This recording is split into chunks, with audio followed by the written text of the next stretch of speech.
Olá pessoal, boa noite, tudo bem? Mais uma quarta-feira que eu tô aqui com vocês às 7 da noite pra gente bater um papo com os nossos colunistas, sim, os colunistas da Veja Rio, porque é muito bom a gente bater um papo com os nossos colunistas, porque eles sempre têm algo a acrescentar, eles são especialistas nos assuntos deles. Para quem não conhece, é só dar uma olhada lá na nossa página vejario.com.br/blogs e aí é só olhar vários assuntos, temos saúde, temos moda, temos comida, bebida e hoje o assunto é bebida. O meu convidado colocando o copelo aqui,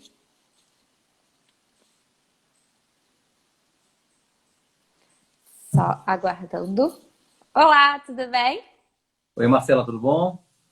Tudo beleza. Hoje Marcela e Marcelo conversando aqui na live da Veja Rio.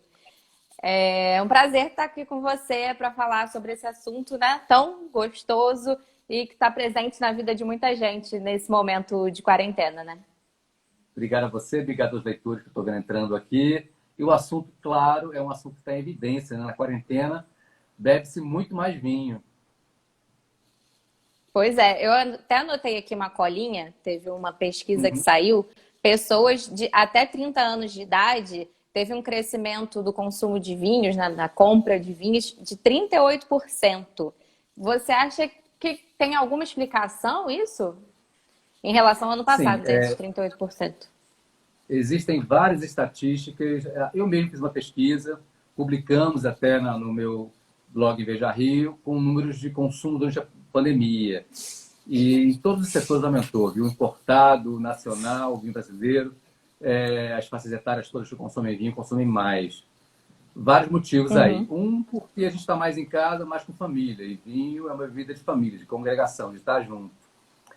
Depois que não é bebida de balada, não é bebida também de festa. Quer dizer, as bebidas de festa e balada estão sendo menos consumidas. O vinho ganha espaço, Aham. então, tá? E o Entendi. vinho é uma viagem cada garrafa. Você, se abrir um vinho da Itália, você viaja para entrar na garrafa, no vinho, na história. É uma maneira de viajar também sem sair de casa. E tem tido muito happy hour com vinho, viu? Amigos meus fazem, me chamam, vamos abrir uma garrafa hoje à noite, 6 horas, todo mundo entra no Zoom, vamos conversar. Tem isso também, viu? É um convívio à distância, mas ajuda no convívio. É, a gente até fez uma matéria, saiu em alguma edição anterior da Veja Rio, que estão rolando realmente degustações pela internet, né? A pessoa recebe a bebida em casa, tem um horário marcado, as pessoas se encontram. E é muito engraçado, né? Ver como que teve essa evolução dos encontros mesmo, né? Eu tenho feito muita coisa E. profissionalmente. Eu acabei de lançar essa semana um projeto novo, que é justamente o chamado Talk Wine, que você compra, recebe o vinho em casa e participa. Isso para o Brasil inteiro. Ou seja, em escala. Isso já é uma coisa nacional, digamos. Uhum. Sim. E já tem mais ou menos, você falou que fez uma pesquisa, né, sobre o Uhum. consumo de vinhos na quarentena. Além desse maior consumo pelos jovens, o que a gente pode aprender desse tempo em relação aos vinhos? Olha, essa pesquisa eu fiz no início da quarentena, em março para abril, entre meus seguidores do Instagram, pessoas que já consomem vinho. E Uhum. apontou para 60% mais, entendeu? Só que há outras pesquisas em outros países com consumo gigante. A Wine.com americana chegou a vender US$ 1 milhão em um dia. O Pão de Açúcar aqui no Brasil fala que é como se fosse Natal todo dia. Está se bebendo muito Caramba. vinho. Tanto que já há pesquisas, matérias e preocupações em relação à saúde, alcoolismo, como é que o pessoal vai ficar com Sim. tanta bebida. E eu acho que tudo bem, tem que se preocupar, mas o vinho não é bem uma bebida de alcoolismo. Então eu acho que, por ser vinho, é benéfico, tá, esse consumo. Sim. E pensando agora nesse dólar que está muito alto, é o momento da gente consumir vinho brasileiro? Sim, o dólar está alto, mas mesmo com o dólar alto, as importadoras estão comprando. Então, as estatísticas registram compras novas, entradas novas de vinho no Brasil. O que está se fazendo é buscar vinho barato. Assim, o vinho que custava X dólares estão buscando um vinho um pouco menor, na origem, no preço, para que chegue ao consumidor, ou cheguem ofertas ainda em conta. E, claro, o vinho brasileiro que cresceu mais do que o importado, está crescendo bastante o consumo. Uhum. A gente tá vendo nos comentários aqui o Edu Fiorito. Eu tenho bebido muito mais, mas muito mais mesmo. A Carol, que trabalha com a gente, também falou que contribui para essas estatísticas. A Paty Quentel diz que vinho brasileiro é muito caro. É muito caro mesmo, Marcelo? Olha, isso é altamente discutível, viu? Porque o que acontece é que as vinícolas são pequenas, a produção, a escala é menor, há algumas grandes, mas a maioria é de pequena para muito pequena, então a escala é menor, o imposto interno é alto, tá? Continua sendo alto, e se você contar que argentinos estão no Mercosul, por exemplo, não pagam o imposto de importação, se você fizer a conta, talvez até o brasileiro pague mais imposto que o argentino. Viu? Então, a produção maior que é no Rio Grande do Sul, a maioria não é mecanizada, a produção, o Uhum. clima, o relevo não favorece a grandes escalas, então, ao custo Brasil, estradas são caras aqui para transporte, uma série de custos que a gente chama de custo Brasil, além de insumos serem importados. Garrafa, muitas vezes, é importada, rolha importada, alguns produtos que você usa na vinificação ao fazer o vinho são importados também. Então, uma série de coisas aí que façam que o brasileiro não seja barato, não seja muito mais barato Entendi. por ser local. Tá? Se você quer Uhum. vinho muito barato, ainda é melhor procurar. Se você quer aquele ultra barato mesmo, você tem uma oferta grande de vinhos da Argentina e do Chile, que estão aqui do lado, e esse sim tem escala. Eu que sou consumidora de vinho que olha no mercado, assim, pelos preços, eu percebo que tem muito vinho do Chile, né? Mas olha, desculpa te Pode falar. interromper. Quando eu penso em vinhos de 20 a 40, 50, eu vejo muito vinho brasileiro competindo bem, viu, em preço e qualidade. O que é caro Uhum. é quando você tenta comprar o vinho mais caro da vinícola. Se você quer no topo da pirâmide de uma vinícola Sim, que tem 20 produtos, o vinho no topo da pirâmide sempre é caro. Até porque eles têm que botar caro para justificar ser o melhor, ser o mais importante. Tá? Nunca vai ser barato. Mas se você compra as linhas intermediárias, você pode achar coisas boas e não tão caras. uhum. A Adega Castelo Patti falando aqui. Achei que a propaganda dos vinhos brasileiros foram maiores nessa pandemia. Adorei, não conhecia tanto. E eu descobri há pouco tempo, um pouquinho antes da pandemia, que Minas Gerais está se destacando agora na produção de vinho, né? Olha, a produção brasileira sempre foi quase 100% no Rio Grande do Sul. De uns 10 anos para cá, isso vem mudando. Hoje não é mais 100%, é 90%. E esses outros 10% estão no Brasil inteiro. A produção em Santa Catarina é relevante já. No Nordeste, no Vale de São Francisco, Bahia e Pernambuco, já uma produção com ordem de grandeza 10 milhões de litros, com vinhos Caramba. bons, tá? Alguns chegam a nível dos melhores do Brasil. E também há produção pequenininha no Rio de Janeiro, produção no Paraná, produção em Minas e São Paulo, no Vale da Mantiqueira, tá? Na Serra da Mantiqueira, desculpa. E Uhum. há coisas em Goiás, já vi em Brasília, há projetos no Maranhão, no Ceará, Chapada Diamantina, Espírito Santo. Quer dizer, há pequenos projetos no Brasil quase todos, exceto na região norte mesmo, todas as regiões já fazem vinho. Entendi. E para a gente entrar um pouquinho mais no assunto do vinho, né? Aqui no Rio, a gente está no alto inverno, né? Fazendo 20 e poucos graus Sim. pra gente, todo mundo de casaco, Dias lindos, né, de sol. lindos. Pois é, dá até uma pena de ter que ficar em casa, né? Pois é. Para quem existe essa coisa, né, o carioca consome muito vinho, né, per capita em relação aos outros estados e consome muito o vinho tinto, né? E a gente tem essa ideia de que o vinho tinto é para quando faz frio. Existe é por aí que a gente tem que pensar mesmo, ou não tem nada a ver? Pois é, quando eu recebo muitos estrangeiros no Brasil, circulo muito fora do Brasil e recebo-os no Brasil. Eles não entendem Uhum. por que o consumo de vinho no Brasil é 80% tinto. Na realidade, vou voltar um pouquinho. Nos anos 90, havia aqui o fenômeno do vinho alemão e o consumo era 90% branco. Só que aconteceu o Ah, chamado paradoxo francês, quando descobriram que o tanino do vinho tinto faz bem ao coração. E o consumo mudou. Passou a moda do vinho meio doce alemão, o vinho tinto entrou forte, os vinhos do Chile e da Argentina entraram forte no mercado também, e o consumo hoje é muito mais tinto. Muita gente me diz, olha, Marcelo, eu não conheço nada de vinho, mas sei que vinho bom é vinho tinto. Erro. Vinho bom é de qualquer tipo e de qualquer origem. Há vinhos bons em todos os tipos e há vinhos bons em muitos países, né? Não tem que ser francês de Bordeaux para ser bom, nem tem que ser tinto, tá? E é um uhum, erro pensar que vinho é uma coisa de inverno, lareira e queijo. Porque na Europa, que é onde mais se consome vinho no mundo, mais se produz, há uhum. verão e há regiões muito quentes. Eu morei na Europa, verão lá, em alguns lugares é muito quente. Sim. 50 graus, entendeu? E bebe-se vinho o ano todo. Muda-se o tipo do vinho, muda-se a comida. Você não vai tomar um vinho muito encorpado com uma feijoada no verão, ou até o carioca vai, né? Mas não seria o ideal para o seu paladar e para a saúde, mas há vinhos para o ano inteiro. Há rosés maravilhosos, brancos, leves, que combinam muito bem com uma gama de pratos enorme, tá? Até queijos, há queijos mais leves para vinhos mais leves. Uhum. Gente, quem tiver uma dúvida aí sobre harmonização, pensar numa comida, pode perguntar que o Marcelo responde, né? E eu tava pensando, anotando aqui as perguntas para te fazer. A gente está muito acostumado com a combinação vinho e pizza.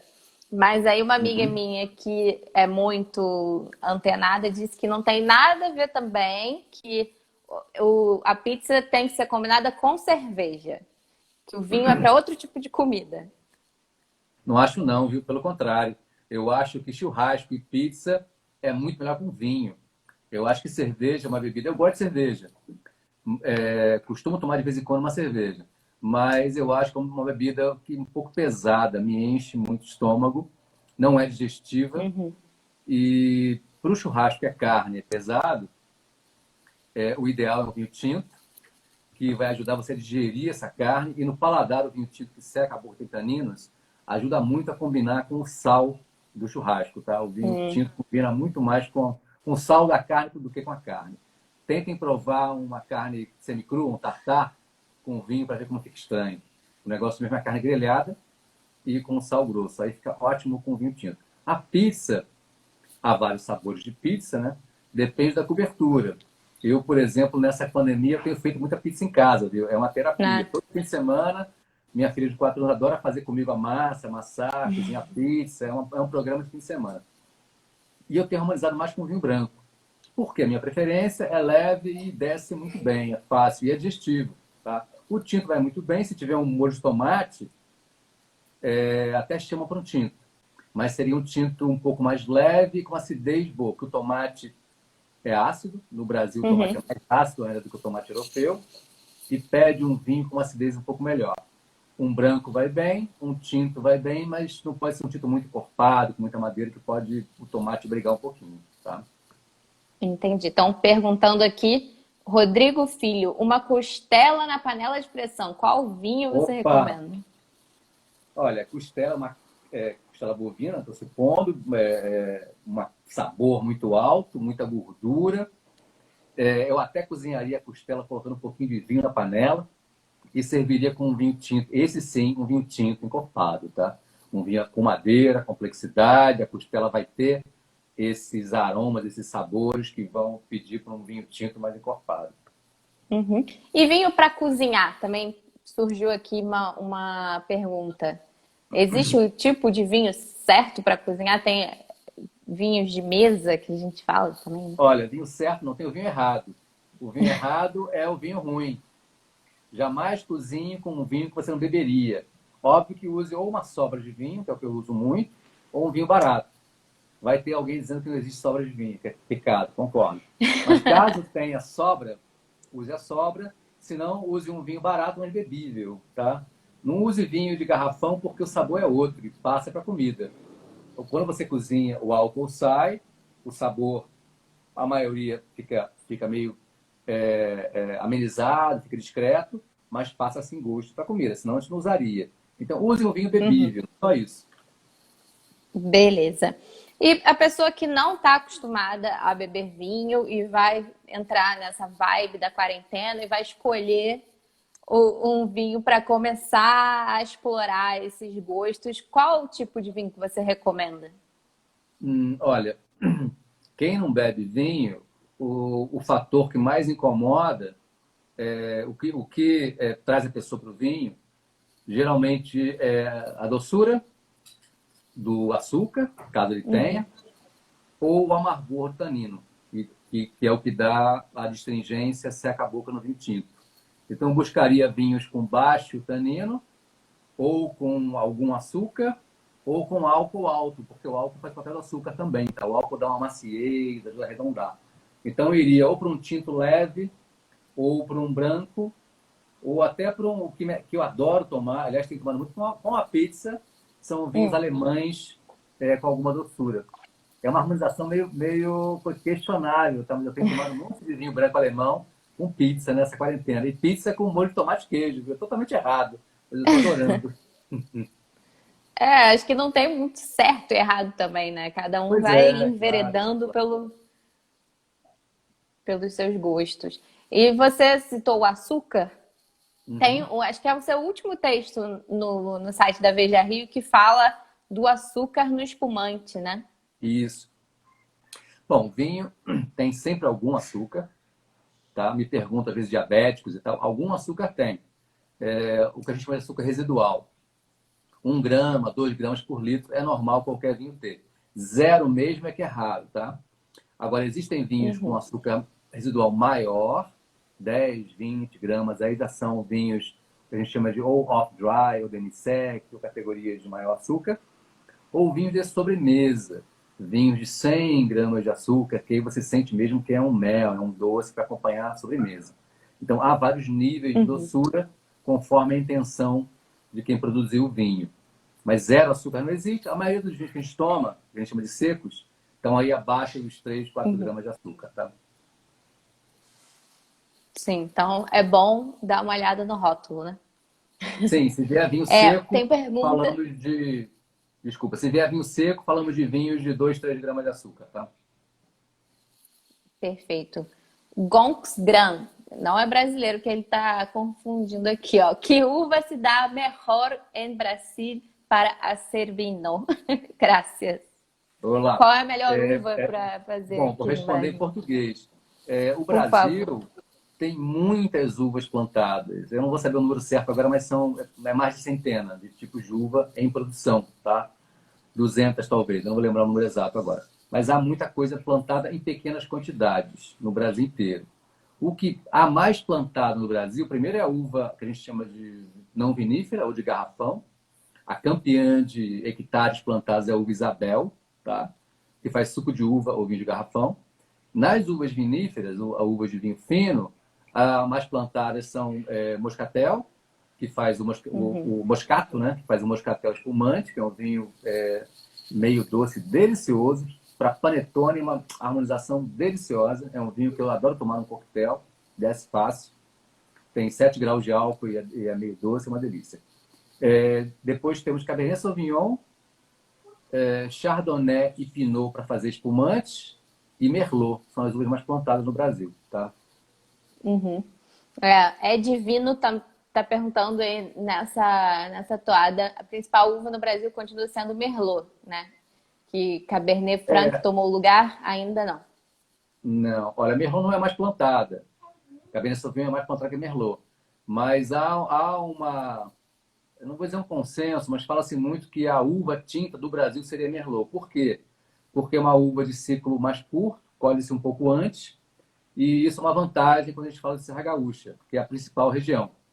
Uhum, Digamos que é a principal uva tinta da principal região. Só que, por exemplo, se você sair da Serra Gaúcha e for para a Campanha Gaúcha, que é perto do Uruguai, lá talvez seja Taná ou Cabernet Sauvignon. Se você pensar em Nordeste, aí seria Moscato ou talvez Syrah. Se você pensar em Minas e São Paulo, certamente Syrah, entendeu? Que se adapta bem a um clima mais quente que tem lá, entendeu? Uma pó uhum. invertida que é uma maneira de fazer vinho colhendo no inverno, tá bom? Sim. Então depende da É, região. Mas a principal região é a Serra Gaúcha e a principal uva tinta lá certamente é Merlot. entendi. É uma diversidade muito grande, né? Sim, sim, já temos diversidade. Que bom. E falando um pouco agora sobre a taça, faz diferença a gente beber numa taça ou é uma coisa também mítica? Explica pra gente. Faz diferença sim. Bom, em primeiro lugar, eu sou democrático. O vinho é seu, beba. Primeiro, não beba se quiser, ou se quiser, beba no gargalo, de canudinho, com gelo, como você quiser. Agora, uma boa taça ajuda o vinho, tá? É um instrumento. Pense no piano do pianista ou na raquete do tenista. É um instrumento que ele gusta. Eu estou com uma taça aqui, por acaso eu estou com uma taça aqui de vinho, que é Ah, muito que boa. pena, eu deveria Muito ter, mas importante. só tem. Ah, olha aí, é de água. É muito importante esse formato. Vejam que ela é larguinha na base e vai fechando em direção à borda. Esse desenho fechando é que é o principal, tá? Por quê? Porque é importante, não encha muito a taça. Encha pouco, como a minha está aqui, ou até um pouco Uhum. mais, de modo que fique espaço para o ar na taça. Por quê? Eu dou essa giradinha no vinho, espero, o álcool evapora, transporta os aromas, a taça fechadinha mantém os aromas dentro da taça. Aí eu coloco meu narigão aqui e percebo os aromas do vinho. É por isso que serve. Se você tomar uma taça reta, esse meu copo de água aqui é reto. Uhum. Aqui está bem cheio, tá vendo? Aqui eu não sentiria aroma. Se isso fosse vinho, um copo reto e bem cheio, eu não sinto aroma de nada. Mas, se você não se Ah, importar sim. com isso, beba num copo de geleia e seja feliz. É, pois é, eu tenho muita dificuldade de conseguir identificar os cheiros no vinho, assim, tentando sentir. Isso, como que a gente explora esses sentidos? Olha, primeiro, esses cheiros são analogias, tá? Quando eu falo aqui, olha, aromas de ameixa, não tem ameixa aqui, é só uva. É um Uhum. aroma que me lembra ameixa madura, tá? É uma analogia. No nosso vocabulário, não só em português, mas em qualquer idioma, não existe um vocabulário completo para cheiros. Então, para descrever um cheiro, eu tenho que usar uma analogia. Isso tem cheiro que me lembra ameixa. Entendi. Isso tem cheiro que me lembra amora. Tem cheiro que me lembra bosque úmido. E existe descritor de vinho em bosque úmido. Porque é aroma vegetal passa uma coisa de umidade. Tem aroma de cogumelo seco. Usa-se isso, Gente, porque lembra alguma coisa. E outra consideração sobre o que você falou. Ninguém nasce sabendo isso. Eu uhum. não nasci sabendo degustar vinho. É prática, muita prática e, claro, alguma educação, treino com gente mais experiente. Livros, literatura, treino, cursos de degustação. E o equipamento, que é o nosso nariz, todo mundo tem semelhante. Fora qualquer problema de saúde, a gente tem capacidade de identificar aromas sim, questão de treino, tá? Questão de treino. Há percepção diferente, tem pessoas mais sensíveis do que outras, mas basicamente há um certo limite máximo e mínimo, todo mundo consegue perceber aromas no vinho. E mais Entendi. ainda, quando você percebe, quando eu vou no curso, eu dou um curso de vinhos e falo para o meu aluno, olha, esse vinho tem aroma de ameixa, e ele sente, ele registrou no cérebro dele que aquele aroma é ameixa. Ele criou um Uhum. caminho entre o bulbo olfativo, no nariz, até o córtex, dizendo que aquele estímulo chama-se ameixa. Então, quando ele sentir de novo, ele vai identificar. Se você nunca sentiu esse aroma, quer dizer, sentir você sente, mas se você nunca identificou esse aroma, ele está sem nome, então ele está sem rótulo. Você sente um aroma, mas não sabe o que é. Eu tenho muito aluno no curso que fala, eu estou sentindo uma coisa, não sei o que é. Quando eu digo, você falou, agora eu entendi. Aroma de madeira. Verdade. Uhum. E você me disse, eu consegui criar no meu cérebro um caminho entre o estímulo do nariz e essa informação guardada. Quando eu sentir de novo o aroma de madeira, eu vou refazer esse caminho e vou identificar de novo a madeira. É treino, é construir esse banco de dados de memória de vários aromas, tá? A Paty Memória pergunta, olfativa, botou aqui a Ana. Exatamente, memória Ana. olfativa. Os kits de aroma ajudam nesse treino? Ajuda sim. Sempre é melhor o vinho, tá? Porque o kit de aroma é um aroma isolado, é bom. Mas a melhor maneira de aprender é litragem, provar muitos vinhos e em companhia de alguém mais experiente. Alguém te diga, olha, esse aroma é isso, esse aroma veio, aconteceu por causa disso, é porque a uva é muito madura, ou esse tipo de casta tem mais esse aroma mesmo. Pinot Noir Uhum. me lembra muito framboesa, é muito comum, ou morango, e assim por diante. Ó, entrou aqui o Daniel. Oi, tudo bom? Daniel Pertes, amigo que vinha de corte. Então, você tem que construir esse banco de dados de aromas do vinho, provando e conversando. Os vidrinhos ajudam, são sempre positivos. Mas o melhor ainda é o vinho. Sim, tá todo mundo falando aqui que é treino e muita gente elogiando sua taça. Inclusive aqui a Ah, pergunta da Sheila. olha, eu não quero fazer propaganda, mas é uma taça Zalto. É uma marca Zalto. Zalto com Z. E qual que é esse vinho aí que você tá tomando? Hum, também não ia citar, mas é um Bordeaux, tá?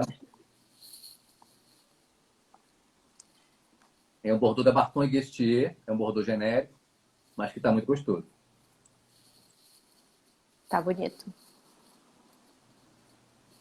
A gente recebeu uma pergunta também mais pra cima, que eu agora não vou conseguir pegar aqui quem foi a pessoa, que pergunta quanto tempo um vinho consegue ficar guardado sem ser numa adega? Bom, uma garrafa fechada, olha, depende do vinho. Vinhos mais robustos aguentam mais, vinhos mais frágeis aguentam menos. O que é vinho frágil? Um vinho verde, um branco, leve, pouco alcoólico, um rosé, aguentam muito pouco. E um vinho, um grande Bordeaux de guarda, aguenta mais. Ele, não estando em adega, num clima quente, como o Rio de Janeiro, que pode ser verão e inverno no mesmo dia, Uhum. o vinho perde. Agora, minha sugestão, se você consome vinhos em dias ou poucos meses, fica tranquilo. Guarda fora do sol ou do calor e vai tranquilo. Se você pretende guardar garrafas por meses, vários meses ou anos, tem que ter a adega climatizada, senão o vinho vai sofrer. Eu ia perguntar isso agora, assim, a pessoa que quer ter uma adega, existe um consumo mínimo que ela deve ter? Ou... Não, não é consumo mínimo, é o tempo que você quer guardar um vinho. Se você quer guardar um vinho para tomar daqui a 5 anos, sem adega, não vai ficar legal. Tá? Entendi. Né? O Rafa Silva tem uma boa pergunta aqui. Boa noite. Qual a diferença entre rolha e tampa de metal? Olha, a rolha é um vedante feito com cortiça, que pode ser maciça, aglomerado, há vários tipos de rolha, vários tamanhos. A tampa de metal, tampa de rosca, ou screw cap, é feita de metal e você gira e tira. Ambas são muito boas, tá? Não achem que a tampa de metal é ruim, né? Não, é muito boa, funciona muito bem, veda muito bem o vinho, principalmente para vinho de consumo mais rápido, que você não vai guardar muitos anos. Tá? Se você vai guardar muitos anos, já fizeram testes, já mostraram que tampa de rosca aguenta muitos anos, mas eu pessoalmente ainda fico desconfiado. Se eu quero guardar um vinho, e eu por acaso guardo, viu? Eu tenho vinhos que estão comigo há 10 anos ou mais. Eu comecei a colecionar vinho acho que em 2000, portanto 20 anos, e eu confio mais na rolha. Tá? Uhum. E aí fica guardando para aquela ocasião especial ou simplesmente Não, pelo fato de guardando, porque tem guardar? vinhos que. Eu guardo porque tem vinhos que ficam melhores depois de tanto tempo. Tem vinhos que é quase um crime abrir com 5 anos de idade. Tá? Vivendo e aprendendo. O é divino. Qual a temperatura correta para se colocar na adega? Olha, a declimatizada, o ideal primeiro é que a temperatura seja constante. É melhor que fique 18 graus sempre do que 14 num dia e 25 no outro, tá? Mas o ideal eu colocaria 14, 13, 15 constante. O principal é que seja constante e frio, né? Constante e frio. Beleza. Eu queria te perguntar também sobre essas novidades de vinhos biodinâmicos, vinhos orgânicos. Tem gente que acha que todo vinho é orgânico. Como que você vê essa questão? Vou responder. Tem um monte de perguntas chegando aqui. Legal, hein, pessoal? Muito, Pergunta que muita eu pergunta. adoro. Olha, primeiro, o vinho é um produto eminentemente natural, viu? Ele não é, por mais que existam vinhos de produção mais massiva, ele não é um industrial. A gente nem fala fabricar vinho, fala produzir vinho. Não se fabrica vinho, se produz, né? Se transforma a uva em vinho. Tá? Uhum. Eminentemente, todo vinho é natural, todo vinho é muito próximo da natureza. Vinho orgânico é o vinho feito com uvas cultivadas organicamente, o que significa basicamente não usar produtos químicos na produção da uva. Tá? Uhum. Vinho natural, há uma série de outros detalhes, tá? Que eu não vou entrar aqui. Mas vinho natural basicamente é utilizar o mínimo ou nenhum conservante, sulfuroso, SO2, no engarrafamento do vinho. E também, para ser natural, é importante utilizar leveduras nativas, que já vêm na uva, não acrescentar leveduras. São dois Entendi. pontos importantes para poder chamar um vinho natural. Tá? E biodinâmico é um vinho que pratica um pouco de tudo isso, mas também tem uma série de regras relativas à harmonia da produção agrícola. Aliás, biodinâmica não é só para vinho, existe biodinâmica para a produção agrícola em geral. Uma certa harmonia e comunhão entre produção agrícola com o universo, o cosmo, tá bom? Ou Tá, seja, beleza. respeita as fases da lua, você só colhe na lua certa, planta na lua certa, você não usa químicos ou reduz muitos químicos. Por exemplo, uma curiosidade, você coloca poções feitas com ervas, camomila, etc., dentro de crânios de bois em terra, porque o crânio de boi natural ele faz uma difusão mais equânime e harmônica desses produtos que seriam defensivos naturais. Tá? Uhum. É papo para muita conversa. Sim, o Klinger FS está perguntando, e os vinhos veganos? E eu queria perguntar também se esse vinho que leva muito mais tempo, tem muito mais.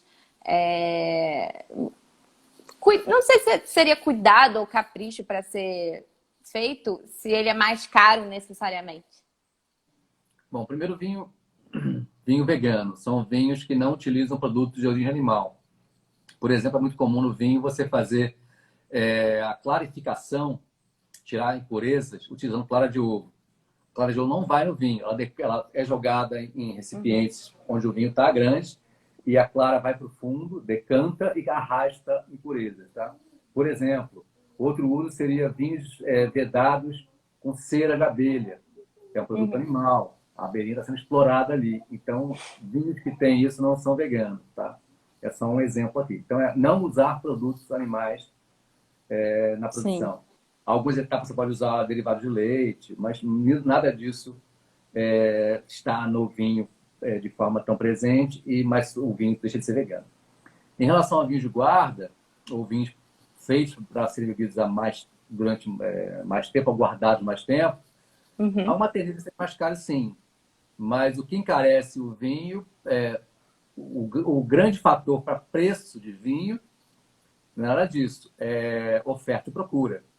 Por que, Uhum. que o Romanée Conti é tão caro? Porque a produção é de 4 a 6 mil garrafas por ano e tem muito mais do que 4 a 6 mil milionários querendo comprar ele.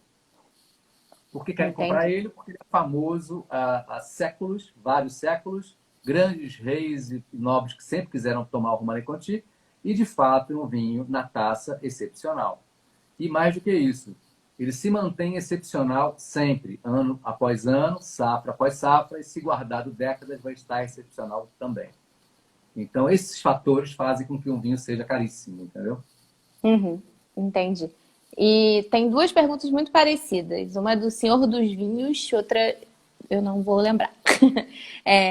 Estou nesse momento, nessa live, degustando um tinto espanhol, Rioja Alta, Legal. usando aerador.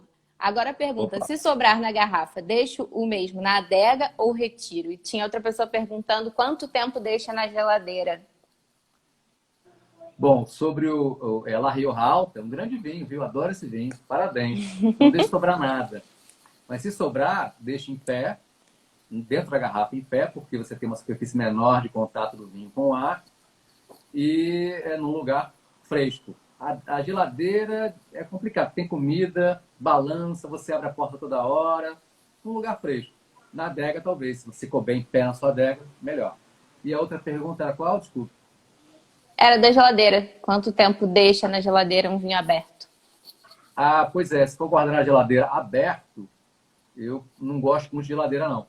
Mas o vinho, quando você abre uma garrafa de vinho, entra oxigênio. O oxigênio vai começar instantaneamente a transformar o vinho em vinagre, lentamente.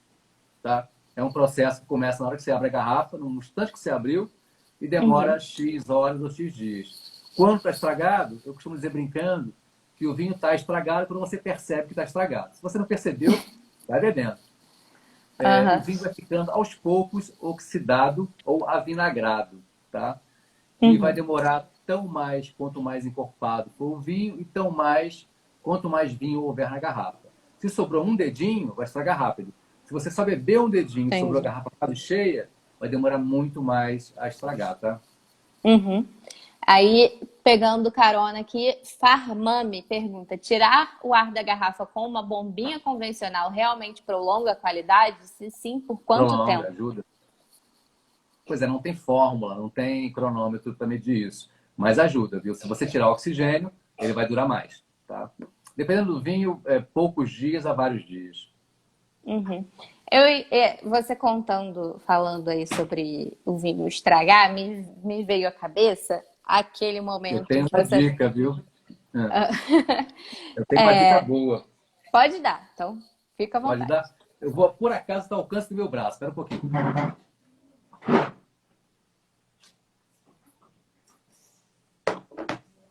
Oi, pessoal.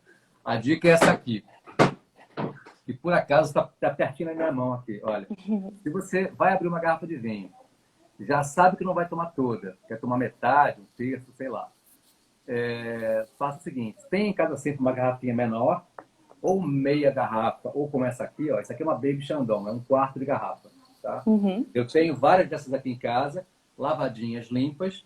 Então, quando eu vou abrir uma garrafa de vinho e sei que quero tomar só 2 taças, eu pego, por exemplo, vou dividir em 4, eu pego 3 garrafinhas Chandon, bem uhum, lavadinhas, um funil, tá aqui um funilzinho, olha, por acaso eu tinha aqui perto.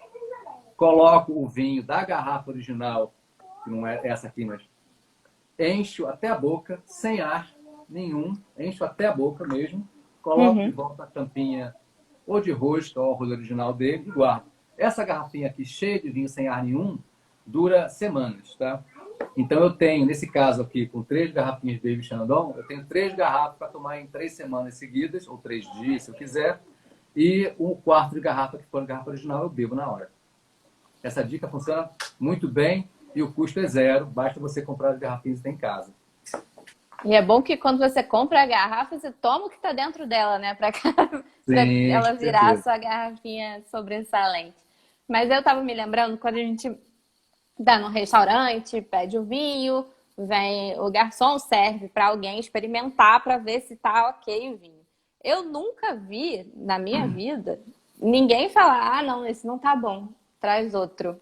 Em que momento a gente tem que dizer não, não, porque não é uma questão de gosto, é uma questão do vinho estar talvez estragado?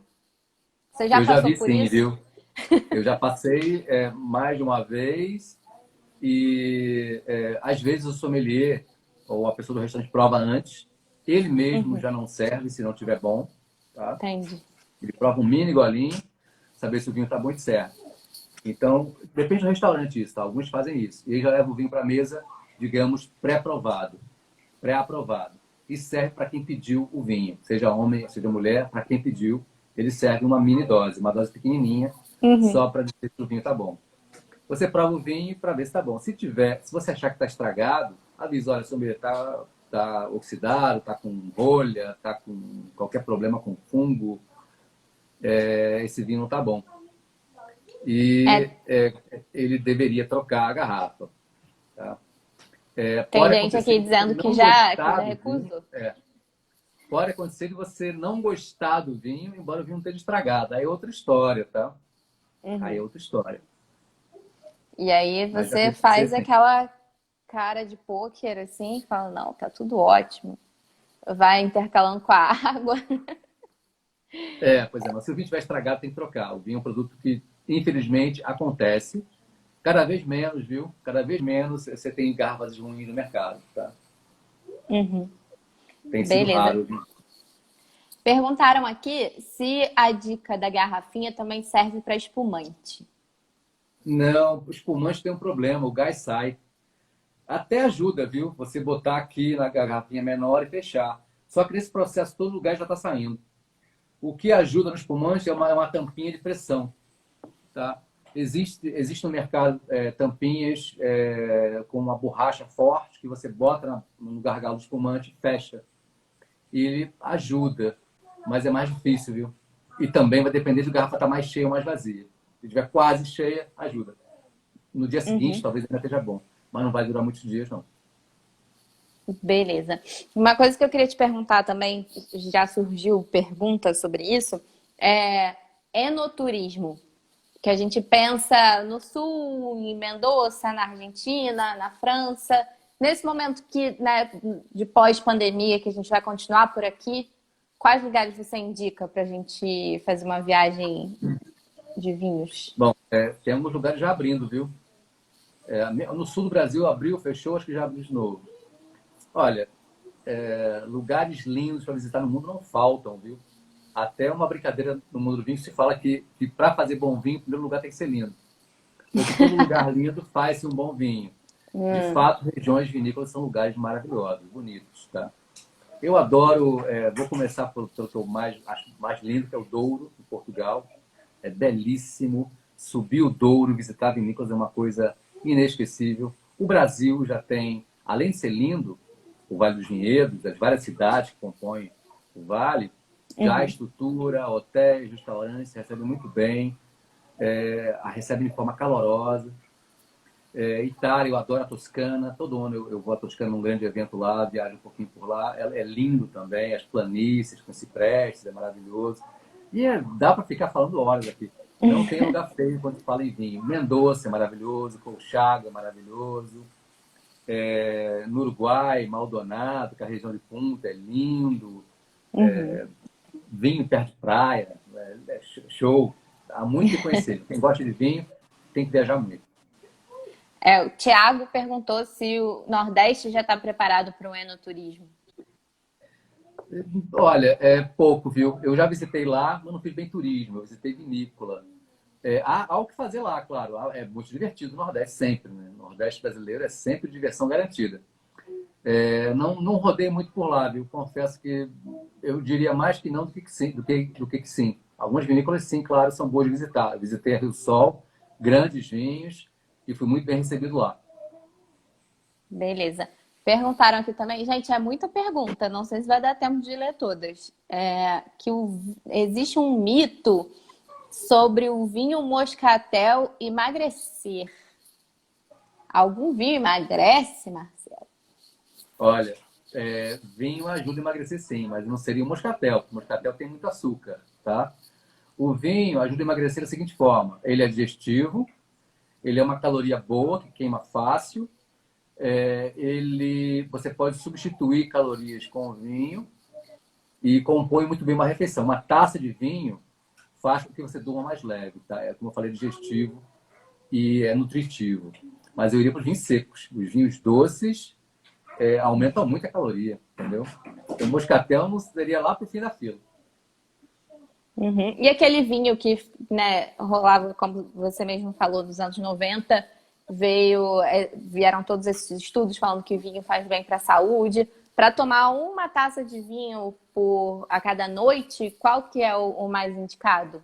Além do seco, tem um tipo de uva específico? Eu indicaria você tomar o vinho que você mais gosta, porque o grande benefício do vinho, de vários estudos que eu leio, é o bem-estar, viu? É o bem emocional que faz, é o convívio, é você apreciar, ficar feliz, dormir com um sorriso no rosto. Esse é o principal benefício de saúde para o vinho.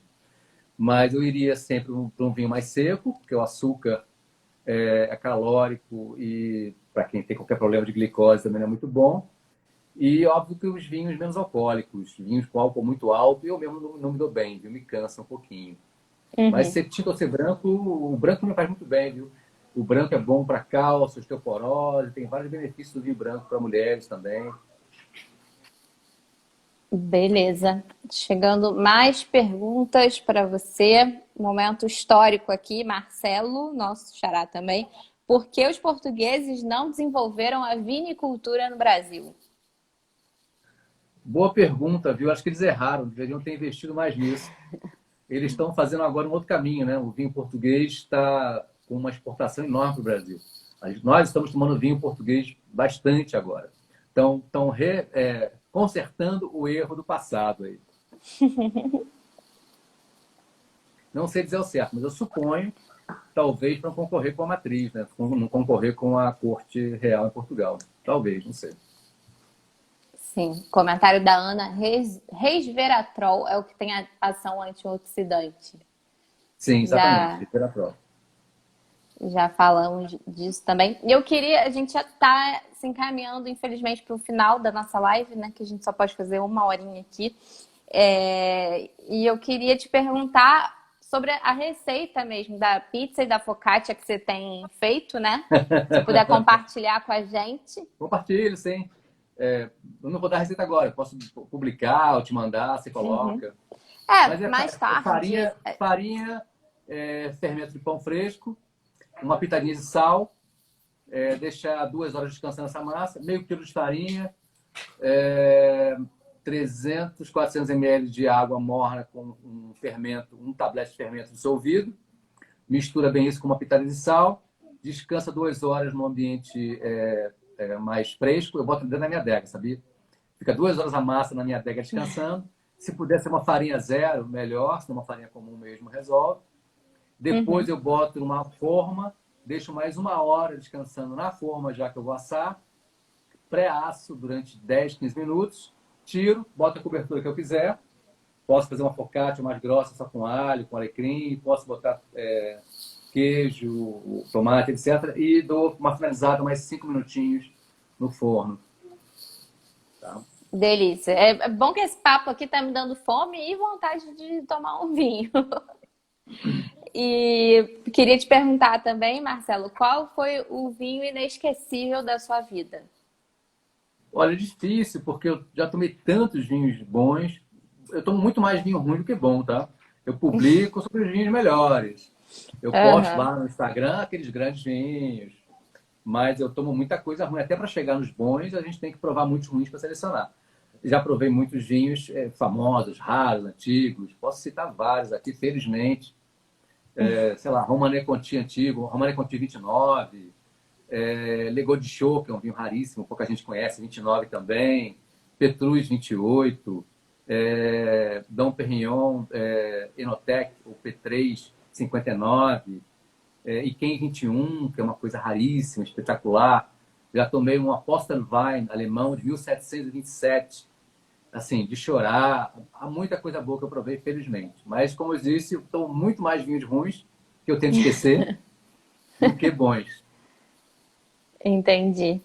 É, E para a gente terminar também, já pensando nesse momento de pós-pandemia, existe alguma tendência que vem por aí, por causa desse momento de quarentena, em relação ao consumo de vinhos?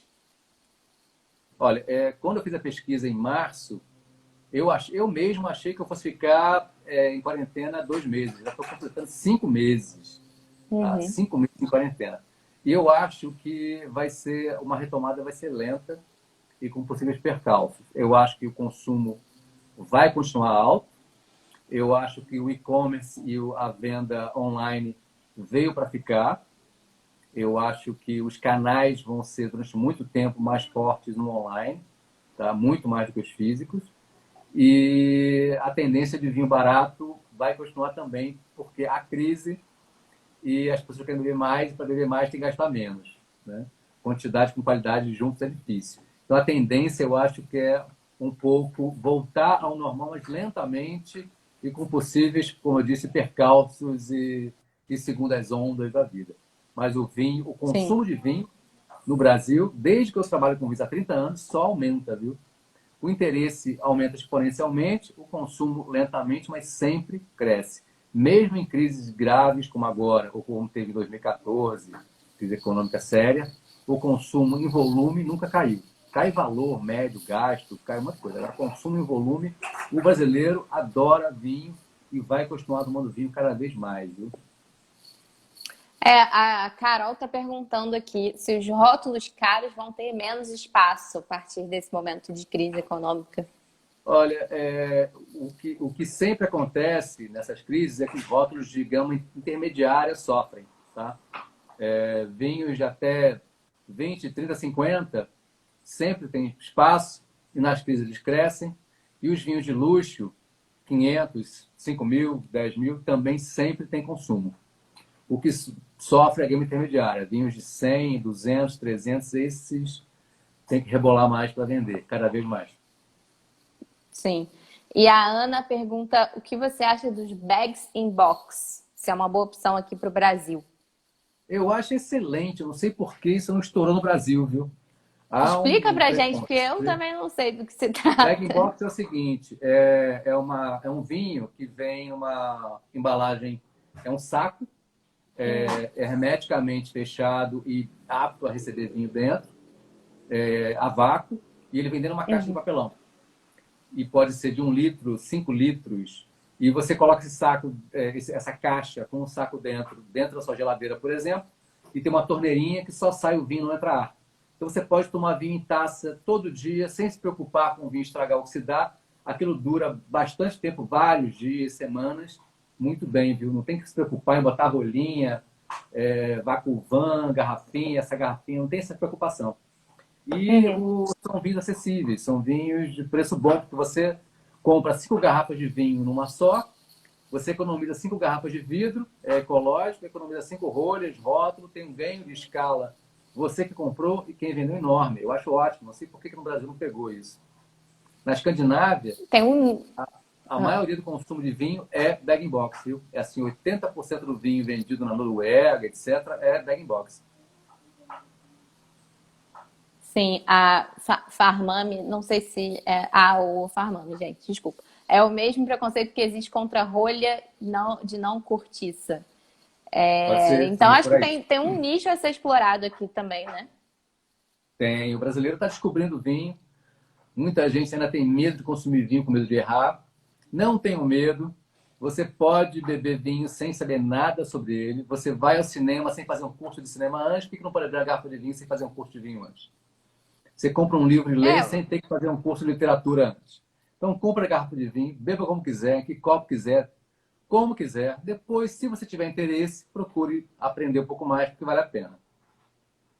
sim, acho que quanto mais experimentar, melhor, né? Porque a partir da experimentação você vai entendendo o que você gosta, o que não agrada ao seu paladar, né? É litragem, provar para conhecer, descobrir. Maravilhoso. Para a gente terminar, então, Marcelo, eu vou fazer minha última pergunta, gente. Quem tiver a última pergunta a ser feita, eu leio aqui depois da minha, mas a minha última pergunta é essa. Todos os colunistas que estão passando aqui pela nossa live, eu peço no final uma dica de livro. Não precisa ser um livro técnico, pode ser um romance, pode ser algo que você leu agora no período da quarentena. O que você tem para indicar para os nossos leitores e seguidores? Bom, o mais óbvio seria indicar um livro meu, Vinho e Muito Mais. Mas eu vou indicar também um livro que eu acho que é o melhor livro sobre vinho já escrito, que não é técnico, tá? É de história, que é Vinho e Uhum. Guerra. É um clássico, quem não leu Vinho e Guerra é maravilhoso, viu? Vinho e Guerra. Show. Vinho e Guerra. Daqui a pouco a gente vai fazer uma materinha lá no site da Veja Rio, com os principais pontos da nossa conversa, e vai estar lá o livro com todos os detalhes e dados. Para a gente terminar, então, Andréia Costa BR está perguntando como que você entrou no mundo do vinho. Você fez jornalismo já pensando que queria ser especialista em vinhos? Eu diria que ainda estou entrando no mundo do vinho. Cada dia eu descubro coisa nova, né? Ainda sou iniciante. Bom, na realidade, eu comecei gostando de vinho, bebendo vinho, até que um dia uma amiga me pediu para ensinar ela. Eu disse, ó, você precisa estudar, ler. E eu comecei a dar curso de vinho. Eu comecei assim, dando curso de vinho para meus amigos por pedido deles, porque eu não imaginava jamais trabalhar com vinho. Então, eu comecei ensinando Uhum. meus amigos para aprender e daí virou uma profissão. Show de bola, muito bom. Adorei nosso papo, Marcelo. Muito obrigada. Obrigado, Marcelo. Saúde para você, para sua família e tchim, tchim. Obrigado a você. Obrigado a todos aí que estão assistindo. Boa audiência. Um brinde, tintim, boa noite. Boa noite. Muito obrigada, gente, pela participação. Todo mundo super engajado aqui. Adorei a participação de todo mundo. Semana que vem estou de volta. Vamos conversar com a doutora Daniela Alvarenga sobre pele na quarentena. Tem muita gente com espinha por causa de máscara. Então, o negócio tá sério. Obrigada, Marcelo. Boa noite. Obrigado, pessoal. Valeu, Boa gente. noite. Um beijo. Tchau, tchau.